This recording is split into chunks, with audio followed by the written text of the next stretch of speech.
اسمحوا لي، لا اريد ان اغرد خارج السر. بغيت نطرح السؤال. انا دائما كنحس بان التي بعيده والطالبه.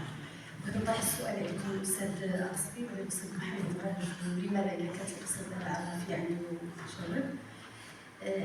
هذا السؤال يؤرقني، كتبت فيه ونسجت فيه مداخلات، ولكن كنحس فيه بإحراج كبير. هو ميزانية النمو الاجتماعي. إن أمكنكم موقع هذه الميزانية، هذا التقرير ديال ميزانية النمو الاجتماعي المرافق دائما للمشاريع القومية المالية. شكرا أستاذ كريم. أعتقد أنه أولا سنغلق اللائحة الأولى للأسئلة والملاحظات، وسنعطي فرصة للتفاعل مع مختلف الأسئلة. إذا كانت هناك الحاجة لمزيد من النقاش نفتح لائحة أخرى. شكرا. أعطي الكلمة بالترتيب الأستاذ عصبي للتفاعل مع الحاضر الذين وجهوا إليه ملاحظات والأسئلة مباشرة. موضوع مداخلته. شكرا سيدي عصبي. Shukran, Aziz. Je vais peut-être parler un peu en français. Je pense que des amis m'ont demandé hier de parler en français, donc alors, d'abord, permettez-moi de vous dire que je suis vraiment heureux, content, honoré, et je ne vous le cache pas, d'une certaine façon agréablement surpris. Parce que honnêtement, je ne savais pas qu'il y a un tel potentiel.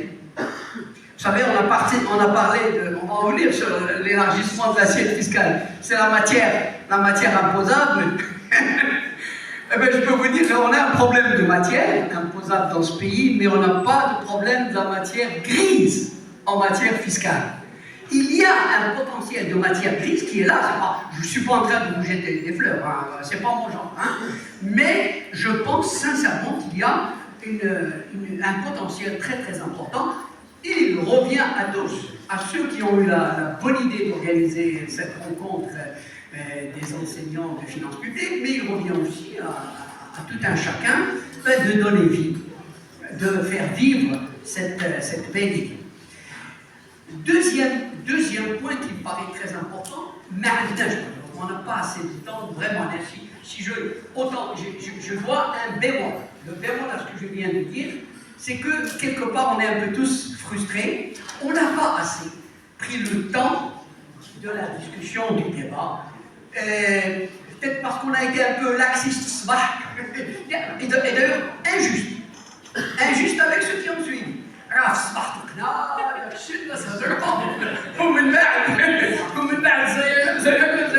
Je pense que c'est une leçon qui me paraît pour l'avenir, il faut améliorer.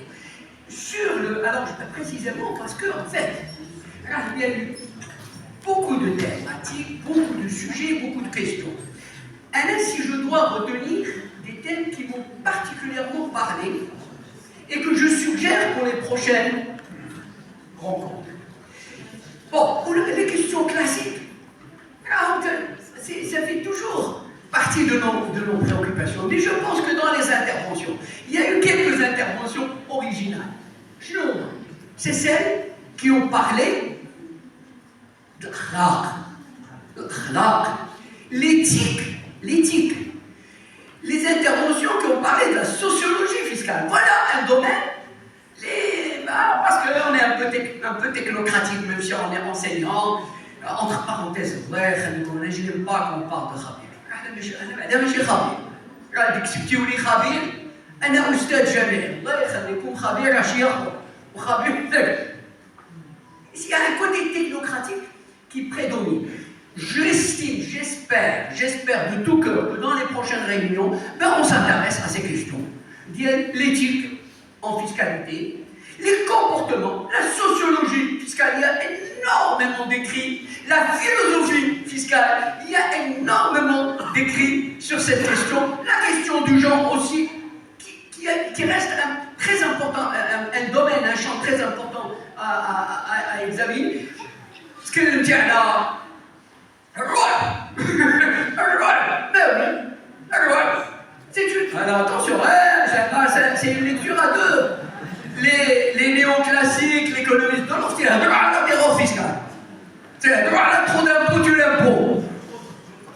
c'est un terrain glissant. Je trouve que l'expression est très intéressante et mérite d'être effectivement approfondie. Voilà, donc pour l'avenir, ce sont des thématiques à mon avis, en tout cas un que je retire, qui me paraissent intéressantes à approfondir. Maintenant, j'avais plein de questions, je sais que tu ne pourras pas me permettre tout ce privilège, même si je suis... Mais si, bon, franchement, pour le comprendre, il y avait des questions sur lesquelles j'aurais voulu réagir si on avait. Par exemple, la question de la TVA. Et en particulier, si Mohamed tu en as parlé, la question liée à l'exonération sans droit à déduction. C'est une aberration par rapport à la TVA. Mais ça n'existe pas, là, je peux vous dire. Parce que l'idée même de la TVA, qu'est-ce qui distingue la TVA des taxes cumulatives qui l'ont précédée? La taxe sur le chiffre d'affaires, la TPS, etc. Je le montre. Et il y a la déductibilité. Donc, tu crées la TVA et tu maintiens la non-déductibilité, alors non seulement, par définition, tu poses la question de la neutralité, qui reste, tu l'ouvres et tu l'organises, la non-neutralité, mais surtout, alors, tu reviens au système cumulatif, avec toutes les conséquences, effectivement, économiques, sociales, etc. Donc, c'est un point qui me paraît nécessaire d'appuyer parce qu'il y a des étudiants, il y a des chercheurs. Alors, il faut qu'on sache que ce qu'on appelle la TVA au Maroc n'en est pas d'une. N'en est pas d'une. Et tant qu'il y a, avec le truc d'être, personne ne s'en va dire. Alors, moi, je crois qu'avec droit à déduction. C'est une aberration dans les termes. Mais qui neige le système d'affaires? Mais qui neige? Par définition, la déductibilité, ça. Bon, bref. Il y a plusieurs questions. Je ne vais pas abuser. Non, la question, par exemple, la pression fiscale, l'appréciation, est-ce que c'est trop, est-ce que c'est trop peu? C'est un débat énorme. Mais je dirais simplement deux mots. Je suis d'accord avec la personne qui a intervenu là-dessus. Et en soi, une pression fiscale n'a aucun sens. Donc, elle ne peut pas être, dans l'absolu, appréciée comme étant plus élevée. Elle est toujours quelque chose de relatif, et relatif par rapport à beaucoup de choses. Ils n'ont pas le temps, pour lesquelles je retiens deux. Sinon, précisément par rapport à la structure du système, c'est évident. 20%, une pression fiscale de 20%, qui repose sur 80% d'impôts directs, par exemple, avec un vrai impôt sur le revenu, avec une vraie progressivité, etc., ça n'est pas la même chose que les mêmes 20% avec 80% d'impôts indirects. Vous voyez bien tout de suite que c'est des choses très différentes. Pourtant, c'est la même pression. Deuxième chose, les dépenses. Il n'y a pas d'appréciation des recettes fiscales sans correspondance avec ce qu'on en fait. Tout simplement. Et la légitimité, je dis bien la légitimité de l'impôt, réside d'abord dans ce qu'on en fait. C'est pas à vous que je vais raconter. Les finances publiques racontent d'abord, au XIIIe siècle en grande trompe, d'abord sur des questions d'appréciation, effectivement, des gens qui, à un moment donné, des contribuables, qui demandent aux élus, la colonne d'élus, en tout cas, qu'est-ce que vous faites de votre argent? On paye des impôts, que faites-vous de votre argent? Et c'est une question qui reste aujourd'hui encore et encore d'actualité.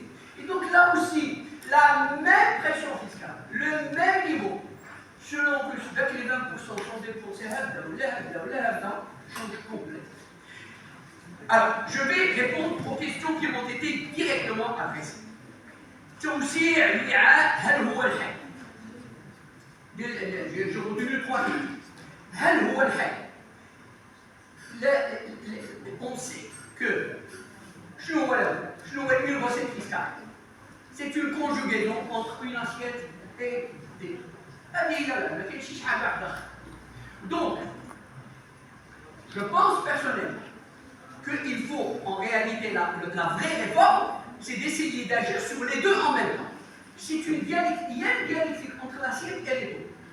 Il y a une dialectique. Et donc il faudrait agir en même temps sur les deux. Maintenant, le problème vient de l'assiette vrai s'impose avec acuité, mais c'est pas parce que c'est un jour, on s'est réveillé un matin, on s'est dit, allez, on va taper dans l'assiette.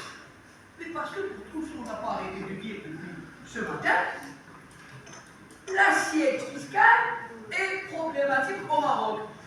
savez, j'ai une image qui vaut ce qu'elle vaut. C'est un fromage gruyère. C'est un fromage gruyère. C'est plein de trous, c'est plein de trous, c'est plein de trous. Donc, bref, il a envoyé bref. Sauf que bref, aussi les trous sont homogènes. Alors qu'on a des gros trous, des petits trous, des tout petits trous. Donc, la justification. Il ne peut pas y avoir. Et en même temps, je réponds à la question qu'il peut faire. La réforme qui prend à bras le corps la question de l'assiette fiscale est une nécessité parce que c'est d'abord ce qui pose problème. Et donc, on l'a dit et on l'a redit. Réformer la réforme, je l'ai dit en fait. Je l'ai dit au départ. La réforme des années 80 du siècle passé a créé un socle, à mon avis, qui est indiscutable. Quel système fiscal aujourd'hui ne reposerait pas sur un impôt sur les sociétés, un impôt sur le revenu et une TVA? Un trépied, on appelle ça un trépied, qui est nécessaire. Donc, en soi, on ne va pas réinventer la roue.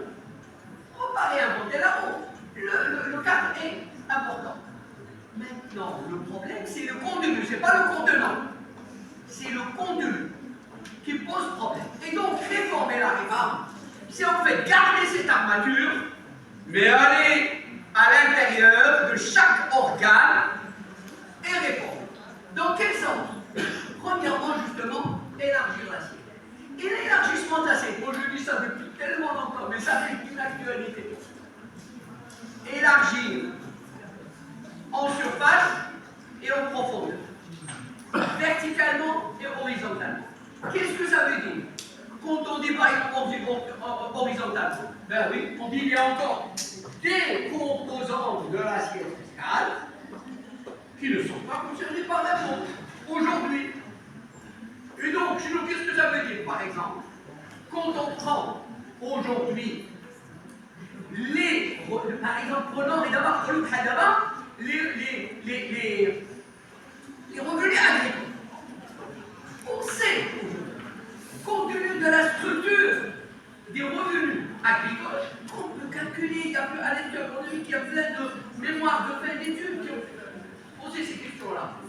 On sait qu'aujourd'hui, il y a une matière imposable en agriculture, en dépit des problèmes d'agriculture qu'on connaît, hein, mais en dépit de tout, il y a une matière imposable qui est tout simplement laissée de côté, mise en dehors du champ d'agriculture. Donc, je parle simplement du principe, je ne parle pas d'abattu, etc. Je parle du principe. Vous voyez, quand on parle, par exemple, aujourd'hui, des sources de revenus, par exemple, quelqu'un a parlé, je veux réagir aussi par rapport à ça. Les revenus générés par le numérique de manière générale. Allez là, chez YouTubeurs, ou là les plateformes, etc. Oui, le revenu, c'est une matière imposable. Au nom de quoi? Dans des traléas, en dehors du champ. Bien sûr, il faut l'imposer. Pour la matière imposable, que on l'impose selon les règles là, c'est-à-dire de manière équitable, comme tout le monde. Il n'y a pas de raison pour qu'un youtubeur ait aujourd'hui des revenus. Zéro les chouïa, peu importe. Il a quel chouïa par exemple, de toute façon, il ne va pas être imposé. Il a quel bizarre truc pour l'imposer. Je dis, donc, je ne vais pas prendre beaucoup de temps là-dessus, mais j'essaie de vous dire que horizontalement, il y a à faire aujourd'hui pour élargir la. 2. Verticalement. Verticalement, mais c'est tout ce qu'on se dit. C'est-à-dire, par exemple, quand on dit l'impôt sur les sociétés, ok.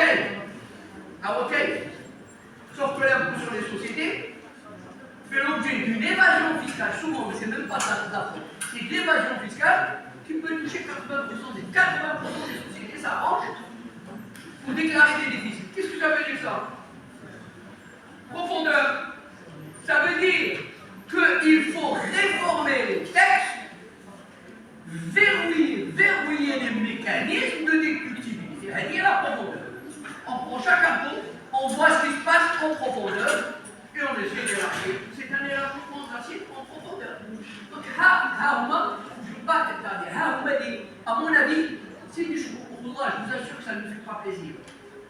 c'est des choses que je dis depuis 30, 40 ans, que j'ai écrit il y a 40 ans, mais ça reste une actualité terrible. Ça ne fait pas plaisir. J'aurais aimé pour mon pays que, quand même, je donne l'impression des fois de radoter. Pourquoi? Mais c'est pas parce que la réalité, elle n'a pas changé que on va pas changer du discours, juste pour ne pas donner l'impression de radoter. J'essaie de vous dire que les problèmes sont permanents restables, et donc ce n'est pas parce que justement ils sont là depuis longtemps qu'on ne doit pas continuer à les poser. Alors, que faire encore? Moi je pense que très simplement, il s'agit d'abord de s'attaquer, comme je l'ai dit, au trépied. Le trépied, on a dit, l'impôt sur le revenu, on sait qu'il faut unifier. Il n'y a pas d'impôt sur le revenu sans unification. Il faut unifier l'imposition de tous les revenus, quelle que soit leur catégorie. Il faut mettre tous les revenus sur le même pied d'égalité. Mettre en place un système de déduction, et comme on l'a dit d'ailleurs, qui ne tient pas seulement que de ce qui existe aujourd'hui, c'est-à-dire la déduction pour quelques trucs de maladie, ou de la retraite, ou l'aide au logement. Il y a des choses qui sont importantes, comme par exemple la prise en charge des grands-parents. C'est pas là qu'il par exemple, il y a des familles, on a beaucoup de familles qui prennent en charge leurs grands-parents. Alors pourquoi est-ce qu'il y aurait moyen de déduire pour les enfants et pas pour les grands-parents? C'est une réalité de la sociologie marocaine. Et donc, il y a un certain nombre d'aménagements, mais qui doivent être communs à tous. Et puis, un barème. Alors, ça me permet en même temps de répondre d'ailleurs à la question de l'état social. Chose. D'abord, les étudiants, les chercheurs. Je vous incite à lire, je n'ai aucun intérêt dans ces ouvrages. Vous voyez que les deux livres de Thomas Piketty sont fondamentaux pour capitalisme, un peu capital,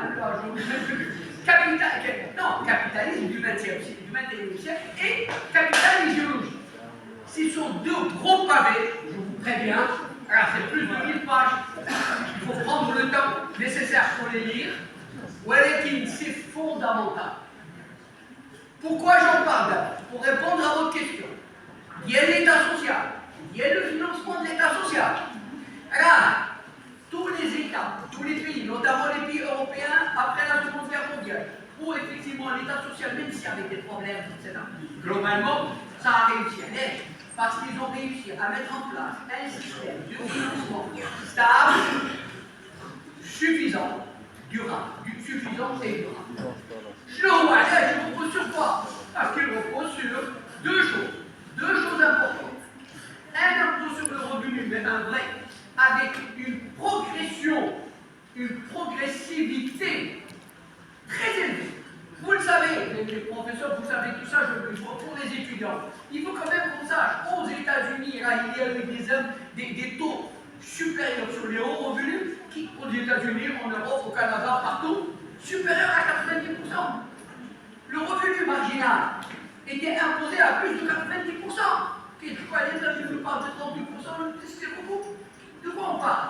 Et encore une fois, pour ceux qui nous disent, mais non, ça peut décourager la croissance, jamais l'Occident n'a connu une période de croissance, c'est les fameuses 30 glorieuses, jamais n'a connu une période de croissance aussi importante que pendant la période où il y avait ces taux très, très élevés. Donc, il n'y a pas photo. Un impôt sur le revenu, donc fortement général et fortement progressif, un impôt sur les sociétés, précisément, qui ne laisse pas l'évasion fiscale, qui verrouille les mécanismes de maîtrise de l'assiette. Là, le mot-clé. Maîtrise de l'assiette. Maîtrise de l'assiette de l'impôt sur le société. Alors, au-delà de la question du taux, etc., on peut en parler. Troisième chose, effectivement, une TVA qui soit une TVA. C'est tout. Une TVA qui soit une TVA. Ce qui n'est pas le cas aujourd'hui. À ce crédit, je retourne pour 2 jours, que faire? À ce crédit, il est important qu'on puisse. Alors, j'aurais aimé avoir le temps de. Quand on parle d'impôt sur les grandes fortunes, l'impôt sur les capitales, souvent, on avance simplement le côté social, politique, etc. Ah, là, moi, je parle de la psychologie.